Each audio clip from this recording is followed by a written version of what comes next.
अकोला येथील बहुचर्चित व्यापारी अरुणकुमार मगनलाल वोरा यांचा 13 मे रोजी अपहरण झाला होता। राली 3 मधून आपले दुकान बंद करून घराकडे जात असताना अनोळखी 3 इसमांनी त्यांना जबरदस्तीने पांढऱ्या कारमध्ये कोंबून अपहरण केले होते।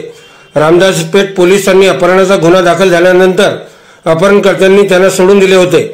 मात्र पोलिसांनी या प्रकरणाचा तपास करीत 16 मे रोजी 7 आरोपींना अटक केली आहे।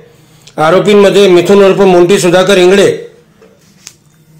किशोर पुंजाजी दाभाडे, फिरोज खान युसुफ खान, शरद पुंजाजी दाभाडे, आशीष अरविंद घनबहादूर, सरफराज खान व चंदू इंगळे या 7 आरोपींचा समावेश आहे।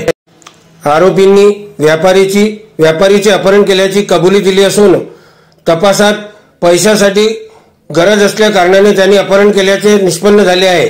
आरोपींजवळून देशी पिस्टल, शस्त्रसाठासह 3,10,000 रुपयाचा मुद्देमाल पोलिसांनी जप्त केला आहे। पोलीस स्टेशन रामदासपेठचे हद्दीत 13 तारीखला रात्रीच्या वेळी बिझनेसमॅन श्री अरुण वोरा याची किडनॅपिंग झाली होती। या किडनॅपिंगमध्ये पुढच्या तपासासाठी SDPO सिटी, PILCB तसेच PSO रामदासपेठ याची वेगळी टीमने कारवाई साठी आदेशित केले होते। काल रात्री ते बिझनेसमॅन यांना सोडण्यात आला आणि त्यामध्ये PILCB त्याची टीमने पुढचा तपास करून अद्यापर्यंत 5 आरोपी त्यांना अटक करण्यात आलेले आहे आणि गुन्ह्यामध्ये वापरलेली व्हाईट कलरची गाडी तसेच 2 पिस्टल आणि आणखी एक बाईक हे जप्त करण्यात आलेली आहे।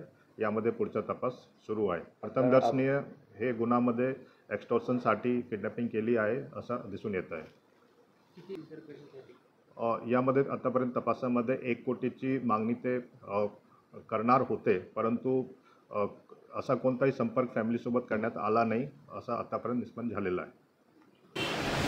अशोक जसवानी, खबरे शाम तक, अकोला।